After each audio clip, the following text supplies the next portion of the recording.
Չգիտեմ, ես այդպես եք դիմում ձեր իրավունքն է, բայց այսինքն ես կարծում եմ, որ բացառվում է, որ մեր եկեղեցին կպառակտվի։ Եվ բոլորս, որ այս ժողովուրդը այստեղ է ու կանգնած է եկեղեցու կողքին, չեմ կարծում, հնարավոր չի, պատմության ընթացքում փորձել են տարբեր պետություններ, արաբական, օսմանյան կայսրություն, դե սա երևի առաջի անգամ է, ես չեմ կարծում բացառվում է, որ հայ առաքելական եկեղեցին պառակտվի, որովհետև հայ ժողովուրդը կանգնած է հայ առաքելական եկեղեցու կողքին։ Մենք բոլորս կանգնած ենք եւ տեսնում եք օրվա որ ժամներ լինի, բոլորս այստեղ։ Այս լարված իրավիճակի հանգուցալուծումը դուք ինչպես եք պատկերացնում։ Գիտեք ինչ, մարդիկ ընտրություն պետք է կատարեն, քանի որ մյուս տարի ընտրություն է եւ մարդիկ պետք է ճիշտ ընտրություն կատարեն։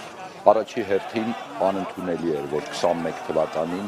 1,200,000 մարդ չմասնակցեց ընտրությանը։ Անտարբերությունը մեր ամենամեծ թշնամին։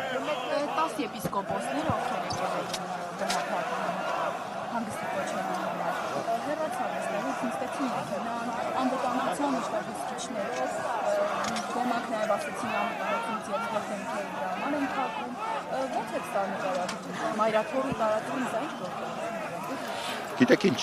արժում է սկսվել նոր Հայաստան, նոր պատրիարք։ Վստահ եմ բոլորդ էլ աշխատել եք զանգվածային լրատվական միջոցներում, հիշում եք։ Այս ամեն ինչը սկսվել է 18 թվականից եւ զարմանալ պետք չէ, որովհետեւ բոլոր հեղափոխական իշխանությունները միշտ կրոնի եկեղեցու հետ խնդիր ունեն։ Գնացեք Ֆրանսիա 18-րդ դար, Ռոբեսպերը եւ ֆրանսիական հեղափոխությունը առաջի հերթին եկեղեցու գույքը բռնագրավեց եւ հանրային աճուրներով վաճառեց։ Գնացեք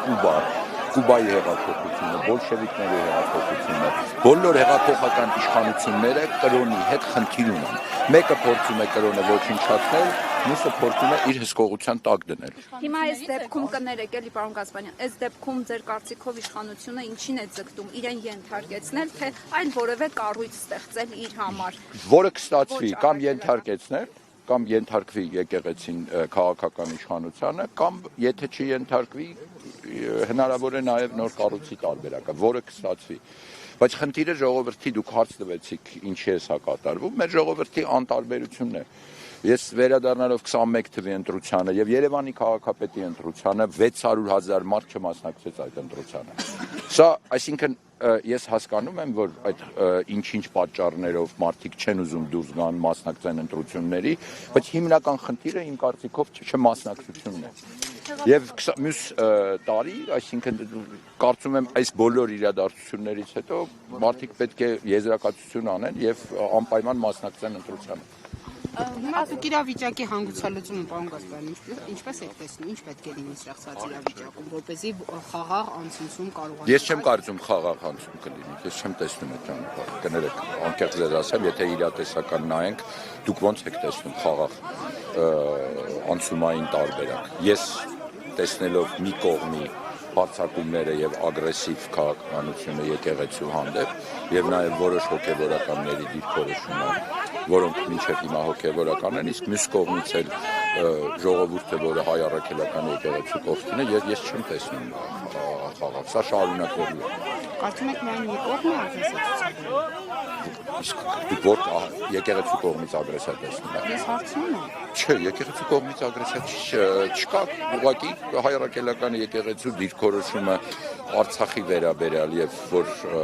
մեր հայրենակիցները պետք է վերադառնան Արցախ եւ նաեւ ցեղասպանության վերաբերյալ եւ այլ ազգային հարցերի շուրջ դիրքորոշումը գրեթե չի համապատասխանում իշխանությունների դիրքորոշման հետ։ Պարոն Գասպարյան, երբ որ դուք այն ժամանակ զբաղեցնում եք վարչապետ Նիկոլ Փաշինյանի գլխավոր խորհրդականի պաշտոնը, այս թեմաների շուրջ արդյոք զրույց ունեցել եք վարչապետի խորհուրդ տվել եք, ինչու՞։ Չեմ ուզում խոսել դրա մասին։ Դա ես չեմ եղել, դա իմ եղբայրն է եղել։ Դուք չեք եղել վարչապետի գլխավոր խորհրդականը։ Եղել եմ, չկատակ եմ։ Դրա մասին չեմ խոսել։ 14 տարի